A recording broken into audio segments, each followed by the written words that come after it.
Un petit mot, pas si petit que ça. Alors, au moment où elles devraient engager leur reconversion dans les énergies renouvelables, les compagnies pétrolières vont au contraire continuer d'investir dans les hydrocarbures. C'est d'après elles la faute à la demande et à une démographie mondiale qui ne cesse de croître. Moi, je crois que c'est de la faute à une soif de plus en plus forte de profit, quelles que soient les répercussions sur notre environnement. La sortie des énergies fossiles est pour le climat non négociable et je crois au zéro émission nette. Comme on peut parler du zéro artificialisation nette, on peut parler du zéro émission nette aussi. Le groupe canadien Vermilion, donc qui est possesseur de la concession actuellement, a demandé en mai 2021 la prolongation de cette concession jusqu'en 2040. Il projette à terme de redévelopper la concession grâce à 7 nouveaux forages depuis des emplacements de surface existants, comme ici, et de forer un nouveau puits injecteur, toujours à partir d'une des plateformes existantes. Cette concession, elle s'étend sous 12 communes essonniennes: Balancourt, Beaune, Bourret, Cerny, Chanqueuil, Chevannes, Duison-Longueville, Guigneville, Itteville, La Ferté-Alais, Mondeville et Saint-Vrain. La réalité, c'est que ces puits sont en fin de vie. 3 sont déjà fermés définitivement. Il faut donc lire entre les lignes de cette demande de prolongation. La loi du 30 décembre 2017 met fin à la recherche ainsi qu'à l'exploitation des hydrocarbures pour 2040 en France. Donc la loi les contraint à présenter, 5 ans avant la fin de cette concession, un potentiel de reconversion du site pour d'autres usages du sous-sol, notamment en géothermie. Et la géothermie, il a été conscient, ça a été un sujet avec la commune d'Itteville. L'ancienne municipalité était d'accord et la nouvelle municipalité avec M. Parolini a refusé de travailler sur la géothermie avec Vermilion. Pourquoi ? Parce que c'est la valorisation de l'eau chaude des puits, sauf que cette eau chaude, il faut qu'elle serve à des logements, à des écoles, à des bâtiments proches de la concession. Ce qui veut dire que là, il faudrait que ce soit dans les champs derrière nous, et il prévoyait 900 logements.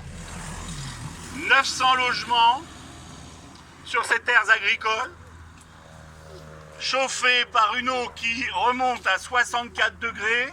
64 degrés à la sortie du puits, ce n'est pas assez pour chauffer. Donc il fallait la rechauffer à nouveau, cette eau. En plus, cette eau, elle est extrêmement corrosive, acide.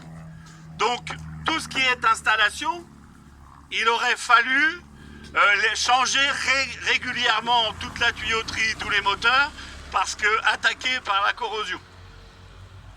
Donc un coût énorme. Vermilion, généreusement, offre gratuitement l'utilisation de cette eau, de cette chaleur fatale, dit-on.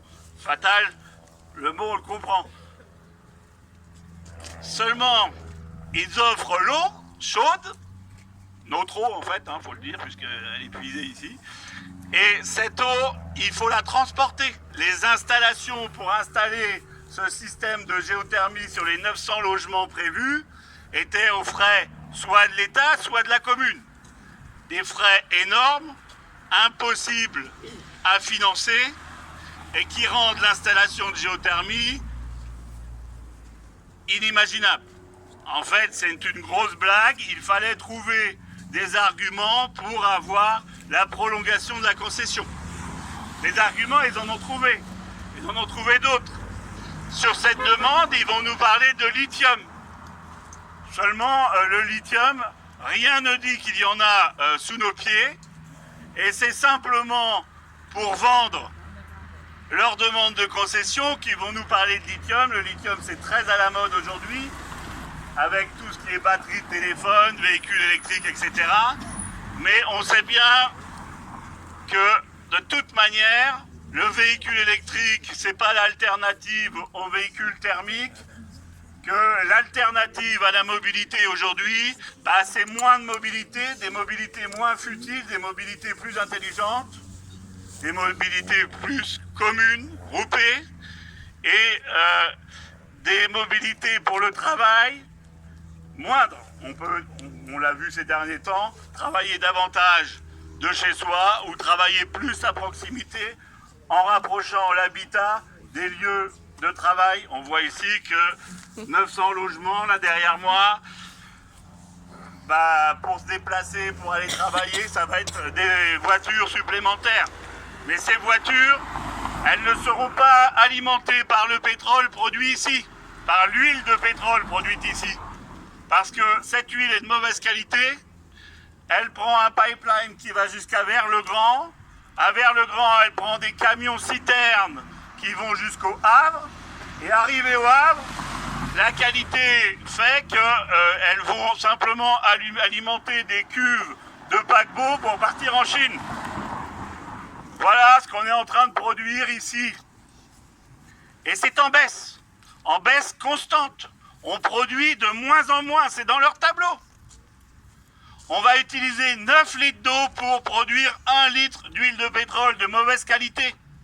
9 litres d'eau pour 1 litre. On marche sur la tête. Complètement. Je ne sais plus ce que je voulais dire. C'était bon. Donc, jusqu'au Havre, parce que Total a fermé sa raffinerie en Seine-et-Marne, où le pétrole allait jusque-là. Alors tout ça, c'est complètement absurde. On se demande où est-ce qu'ils veulent aller. Pourquoi ils demandent la prolongation de la concession, alors que finalement, on sait déjà que ces puits sont en fin de vie. Vermillon a commencé à s'installer en France en 2006. En 2011, on a eu une loi qui empêche la fracturation hydraulique pour les gaz de schiste. Et en 2012, ils ont acheté tous les puits. Pensant derrière qu'on allait avoir un certain Fillon qui allait changer la législation et remettre les gaz de schiste possible. Ils espèrent toujours un changement de législation et repoussent à 2040. Les lobbies sont en action.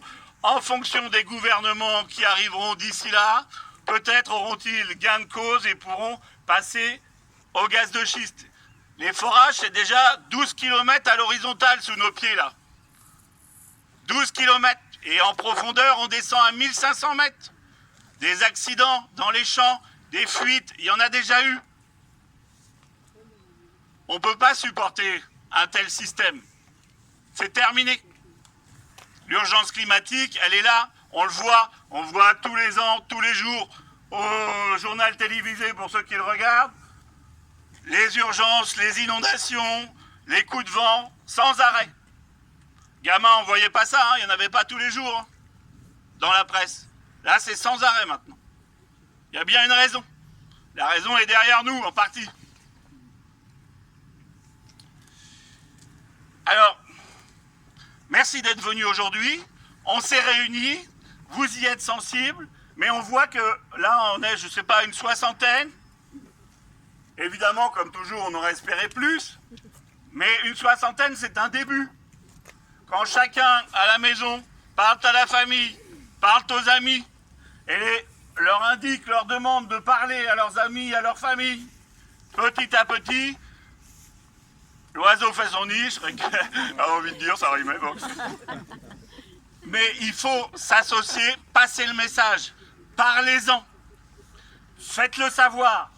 Et quand ça se sait, parce que les gens disent « Ah, ils sont marrants, les écologistes, un puits de pétrole, c'est chouette, on en a besoin, on a des voitures. » Et le grand argument du conseil départemental, de majorité de droite, hein, le conseil départemental a voté « Oui » à la prolongation de la concession. C'est quoi leur grand... Oui, ouais. C'est quoi leur grand argument? Leur grand argument, c'est vaut mieux du pétrole français que du pétrole du Qatar. Moi, je dis pas ça parce que j'en veux pas à côté de moi. Je dis ça parce que le pétrole, c'est ni ici ni ailleurs. Terminé. On doit changer nos mobilités. Alors c'est sûr, hein, comme ça peut paraître utopique, mais c'est nécessaire. Il y a un moment où il n'y a plus le choix. On doit trouver de nouvelles solutions. Je tiens quand même à signaler que M. Patrick Imbert, du conseil départemental, futur candidat à la mairie de Balancourt, a voté pour. Et il cherche quelqu'un pas trop éloigné pour s'installer. Donc, faites-le savoir. Il est pour. Et votez aux prochaines municipales. Sur la commune d'Itteville, le maire actuel, il a bloqué le projet des 900 logements vu par M. Spada et signé avec Vermillon. Mais qui sera le prochain élu à Itteville? On a une candidate, future candidate, qui s'appelle Mme Rachmadou, ex-sénatrice. Et cette ex-sénatrice, elle a déjà déclaré qu'elle était d'accord pour l'utilisation de la chaleur fatale. C'est son nom. Donc l'utilisation de cette chaleur, c'est ces 900 logements, elle est pour elle. Est-ce que les habitants d'Itteville sont satisfaits de cette décision? Faites-le savoir, parlez-en, que les habitants d'Itteville le sachent. Et petit à petit, on désinstallera des places de pouvoir ces gens qui se moquent de l'environnement. Ça, c'est nécessaire. Et ça ne peut se faire qu'en discutant avec chacun. Un tract, ça suffit pas. C'est la discussion, l'échange. C'est là que ça fonctionne. Alors je sais qu'ici, quand vous êtes là, vous êtes déjà, pour beaucoup, des gens impliqués, motivés, engagés avec Europe Écologie. Enfin, maintenant, c'est les écologistes, il faut dire. J'ai un an de retard, 6 mois. Mais c'est important. Parlez-en. C'est la première des choses à faire.